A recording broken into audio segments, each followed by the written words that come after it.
Hello everybody, my name is Pam Le Noury. I'm Head of Expedition Operations at Noble Caledonia, and we have with us here today Sebastian Coulthard.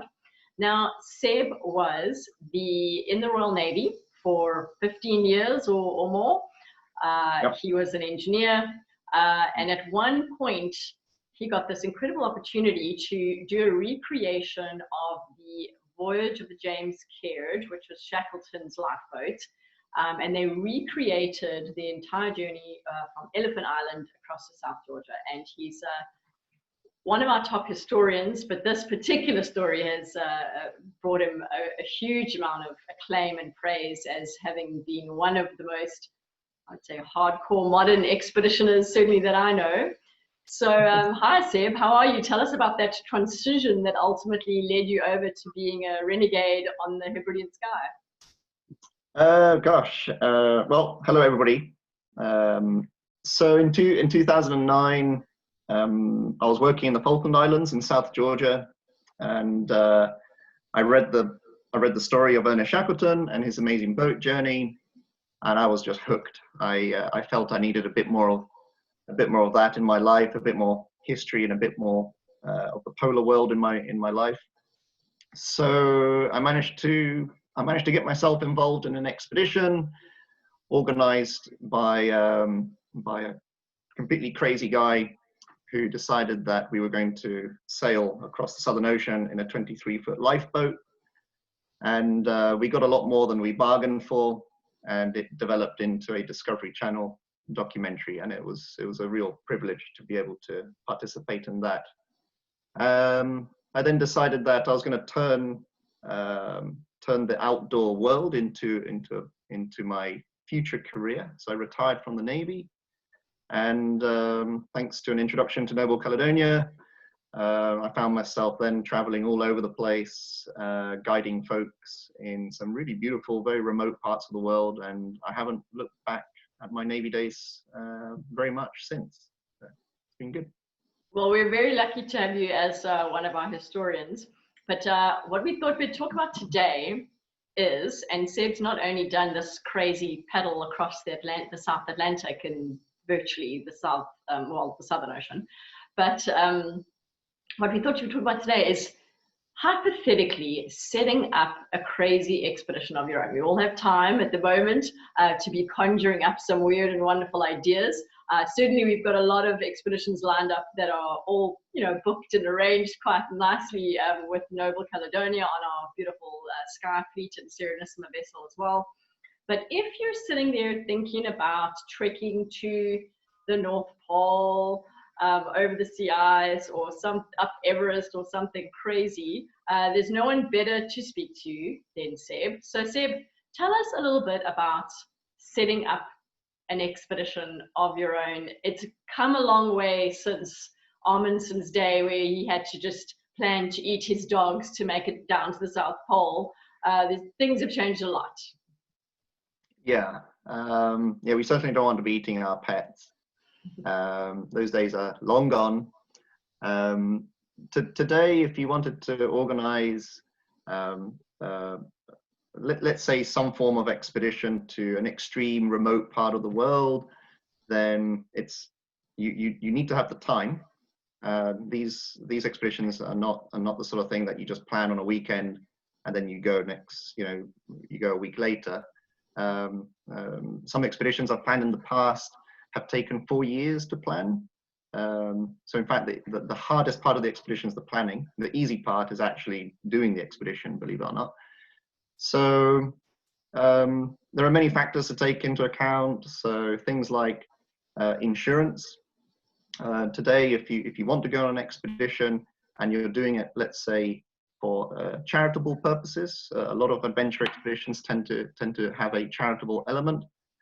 Those charities will want to know that you're safe, that you're going to promote their cause carefully and with the respect that it deserves.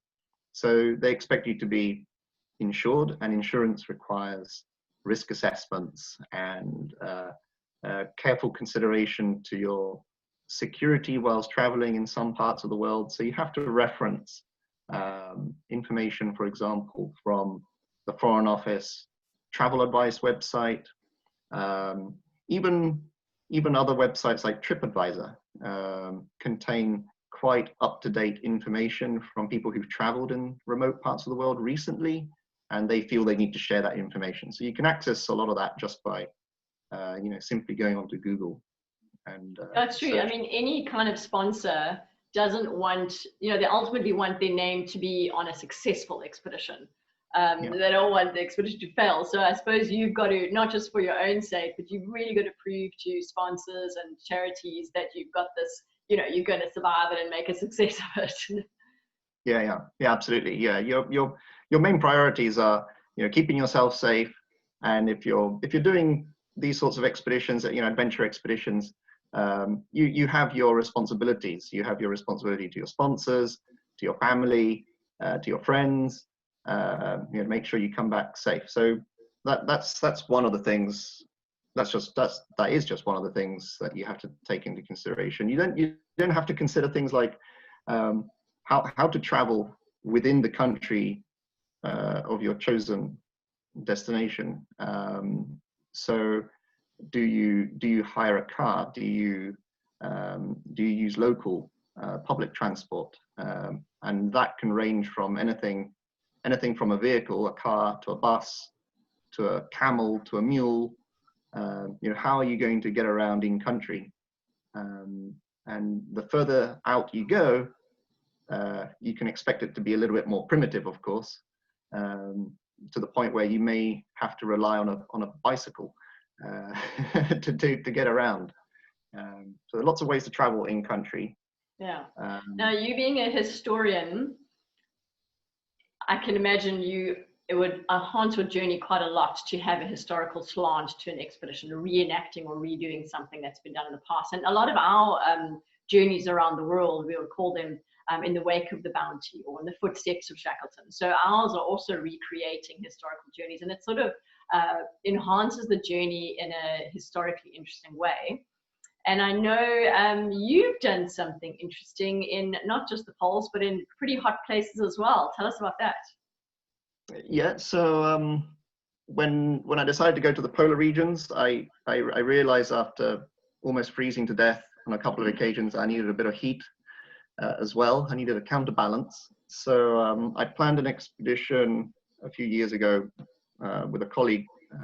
We went to Jordan, right in the middle of the Middle East.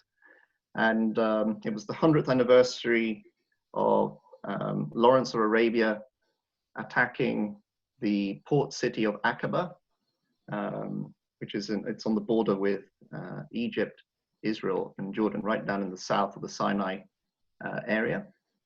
And this thing developed from being a big expedition funded by a TV production to all of a sudden being 3 guys and 4 camels on a shoestring budget. Well, some of our backers pulled out at the last minute, and we had already committed a lot of resources, so we thought, well, let's go anyway. It was quite an undertaking. We decided that we would cross about 95 miles of open desert in the middle of summer, so that was July 2017, and we would do that on camels with no support, so no satellite phones, nobody on the end of the phone. So it was a little risky, but the three-man team we had were pretty experienced. We knew what we were getting ourselves into, and we spoke the language. We had traveled through the country before, so we had a bit of experience of what we were doing.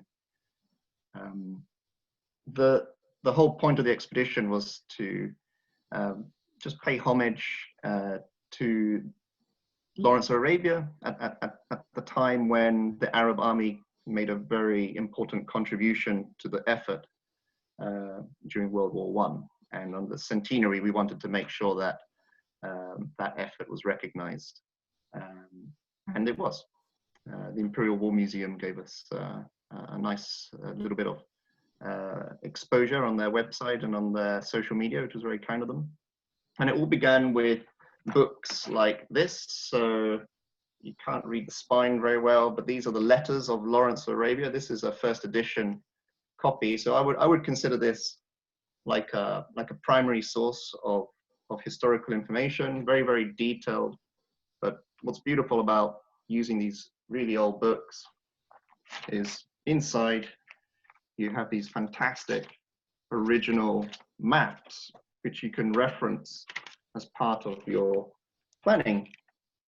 So you can see the Sinai Peninsula here, and Aqaba, and this area here is now the country that we call Jordan. Back then, this was all just desert. So we can use information like this to build a plan. If you're going to travel to a remote part of the world for a reason, it needs to be. I think personally, I think it needs to be for something that takes your interest, that captivates your interests. And the whole point of expedition is that you can share it with others, I feel. So, you know, making sure that you get your history right. Yeah. Well, we're lucky enough to have you or other historians on many of our voyages to sort of bring that element to life. But if people were keen on doing their pre-research for the expeditions that they join or doing their own, where would you start? Like, how did it go for you on this Jordan one? Getting the research, finding the stuff to enhance your journey. So we had the historical piece. We had all of the various historical books which we could use as a reference. So we used this to create a short plan, which relied entirely on notepad and pen. And we decided, okay, where do we want to go? And we understood that Lawrence had been in the Jordan area. Today, how do we travel there? Well, we can fly directly to Amman, to the capital of Jordan, or you can fly into Istanbul and then take a connecting flight into the country. So once you're in the country, you're set up. But prior to going, you can contact the embassy, the tourism board. You can request some leaflets to be sent to you, which contain some information, you know, this kind of thing. It's sort of a man, you get this kind of thing sent to you, and it's very generic information. You can go on Amazon, you can buy very detailed maps of the country. You don't tend to find them in English. They tend to be in either German or French or even in Arabic. So you have to have an idea of where you're going to go, what you want to do, and for what reason. Another screen review. I've got a few videos here of the sort of conditions that you encounter in mid-July. And just to give you an idea, so when you travel through the open desert on camels, there's this idea that camels can just go on and on and on forever without water. That's not entirely true.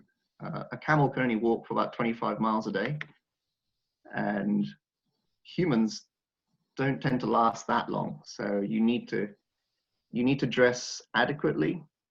And this little clip gives you an idea. All right, so this is a little clip of riding a camel, midday sun, and it's about 45 centigrade, something like that. It's really, really, really hot. How did you prepare for the heat?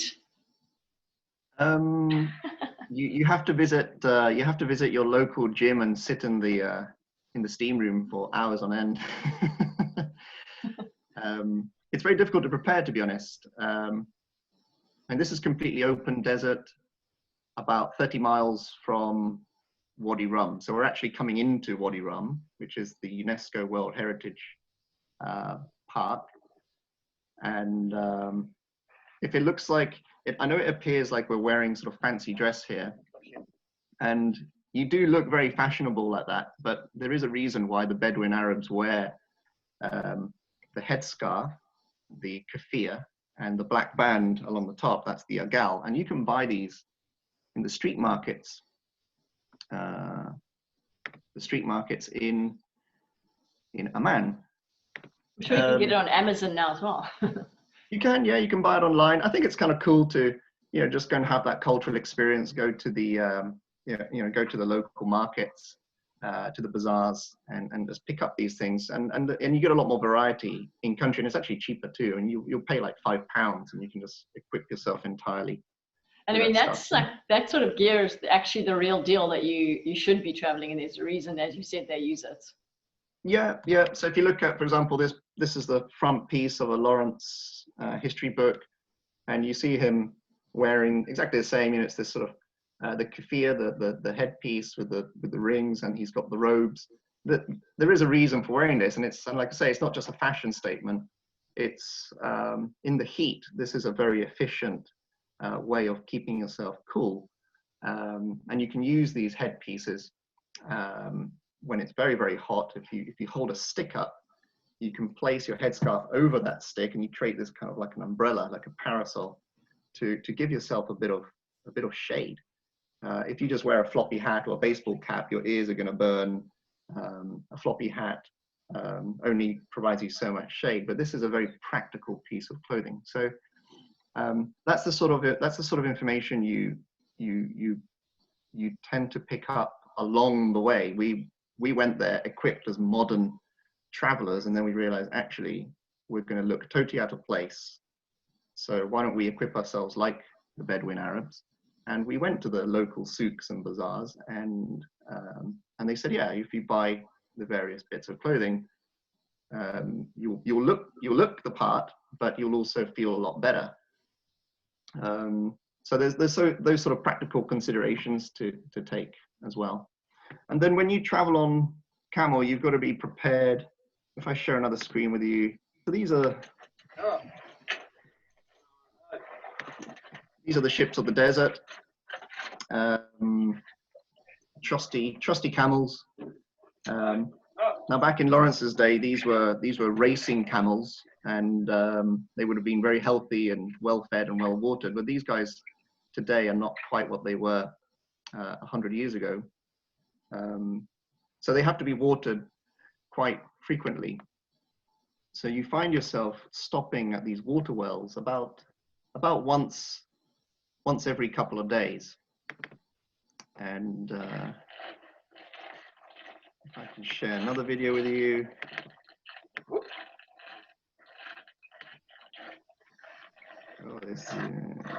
here we go. I'll just bring that back up. Here we go. These guys need to drink about 5 to 10 gallons of water every couple of days. And you find yourself visiting these very remote water wells in the middle of absolutely nowhere. And it leaves you wondering, how do these guys know where the water is? And it's basically, when you travel through the desert, everything is owned by somebody. You may feel like you're in the middle of absolutely nowhere, when in fact, the rock over to your left is owned by a tribe on that side of the mountains, and the water well hidden around the corner in that mountain is owned by another tribe on the other side. And all of the various guides, local guides, who you can ask to join you on these expeditions, and of course they want to be paid for their time. You have to negotiate. You have to negotiate which guide you're going to take, of which tribe they belong to, and depending on which tribe depends on the price. So it could be $100 a day, or it could be $200 a day, and that's the way of the Bedouin Arab culture. You have to barter, and it's this is an age-old tradition that goes back centuries, and you find yourself doing that quite a bit with anything to do with Middle Eastern travel. The other thing you have to be prepared for when in the desert is the sleeping quarters. So don't expect to find a hotel in the middle of the desert. What you tend to have is just a roll mat. And if I can share this video with you.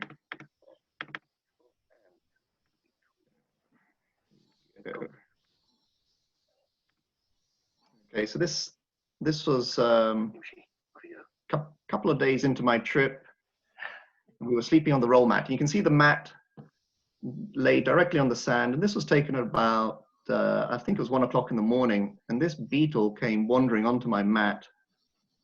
That thing is about the size of a golf ball. Not to mention this. The desert isn't a desert. It's full of life, and it's really fascinating. If you're into beetles and snakes and scorpions, you'll find plenty of these if you go looking for them in the right places. So you've got to be prepared to share your bed. I'll bring back the main screen here. You've got to be prepared to share your bed. Making friends in the desert there. Yeah, you've got something to cuddle up to. You've got to be comfortable with. You have to have a high degree of tolerance for flies and beetles and that kind of thing. So what was the total of that Lawrence of Arabia journey or expedition that you did? What was in the end the total time or distance? Okay, we covered 95 miles on camelback. That took us about a week. So we had to stop frequently, but we also had to travel for long periods of time. So we would spend 4 to 6 hours at a time on a camel. You know, so that's like, for example, you know, a 4 to 6 hour journey in the UK by car would take you, say, from London to Exeter. If you drive, you know, at a reasonable speed, but on a camel, you wouldn't cover half that distance. Yeah. So in the end, we traveled from just outside Wadi Rum, from the UNESCO World Heritage Site. We went through Wadi Rum, up over a mountain range, and down into the port city of Aqaba. And we had to get off the camels. We had to leave the camels just outside the city. You can't take camels into the city for public health reasons. And then once you're there, all of a sudden, the 21st century hits you. You know, it's roads, it's hotels, pizza, beautiful resorts, and there's nothing better than to walk into a nice air-conditioned hotel and just ask for 2 glasses of ice-cold lemonade, just the way Lawrence did when he went back to Cairo. So it was quite an interesting time in country. Like I said at the beginning, the whole purpose of our expedition was to pay tribute to Lawrence and try and relive a piece of history that we could then use to really commemorate the efforts of the Arab army supporting the Allies during World War One. We tend to remember World War One as a series of events like trench warfare, breaking the stalemate with the tanks and the poppies. But often the Middle Eastern campaign is forgotten, and we felt that on the 100th anniversary of these events, we ought to promote that. We hoped to produce a documentary about it, but it didn't quite happen. So we ended up traveling through the country ourselves, and we promoted it using social media. And I think there's still some information out there somewhere. But it's not for everybody, that method of travel. It is very expeditionary. Well, I'm glad I've been to a lot of those places on our island Skye over the years, because it does sound a little bit, let's just say it's always nice to be taken care of, and you always have a nice ship with cold lemonade to go back to after every little camel ride, that's for sure. Yeah, and don't get me wrong, there are very comfortable ways of traveling through Jordan. It's a really beautiful country. You know, perhaps maybe leave it to the professionals. We'll happily, when we can plan stuff like that. But it really takes quite a bit of know-how to travel through such a foreign land like that. And if you do your homework, particularly with a country like Jordan, you will find absolute treasures. hidden away in the desert. You've got Crusader castles, you've got Roman, abandoned Roman cities. And the famous one, of course, is Petra, the rose red city, hidden away in the valleys near the Dead Sea. The religious history of the country is fascinating. Don't get me wrong, I'm not a religious person, so to speak, but it is the one country where I've had some quite amazing experiences, particularly in Amman, in the capital, where on one side of the street you have a mosque, and on the other side of the street, just a few feet away, you've got a Catholic Orthodox cathedral, and both the clerics and the priests will play chess in the middle of the street, drinking tea. And it's a very harmonious country, despite the fact that it's surrounded by some quite challenging, unstable perhaps countries. Yeah. So to the north you have Syria and Iraq, to the east, but it's I never once felt unsafe. Everybody looks after everybody there. It's the it's the Bedouin way in their culture. When you introduce yourself to one of them, or if you step into their shop or their home or their little patch of the desert, which may not be defined by a border that we see, but something that they see and recognize, then you immediately come under their care. And it's a great honor for them to look after travelers through their land, and you certainly sense it. And I had some wonderful experiences there. I'd recommend it, but maybe in a more comfortable way. I think in any way, shape or form, however you do your journey, you're reminding me, I think that is the essence of a journey, is being able to learn new things, new cultures, different ways of life. And that's really what I think touches people in traveling itself. Those journeys touch you in so many more interesting ways than you expect, apart from, getting the history out of it and all that. So, Seb, I always appreciate when I work on the same trips as you. You always bring these journeys alive in layers of history, not just the stock standards. So thanks so much for your time now. I'm sure we'll chat again. And that was very interesting. I'm going to start planning my next crazy expedition somewhere, maybe not quite as cold as Antarctica, or quite as hot as Jordan. Maybe somewhere in between, just right. Yeah. Sure. Yeah. Well, it's always a pleasure, Pam. And hopefully in better times, we can all get back to travel. I'm already planning my next little getaway, which will be to a very, very cold place. So hopefully everybody stay safe, be healthy, and we'll see you soon. Great. Thanks so much, Seb. Have a great day. Bye. Bye.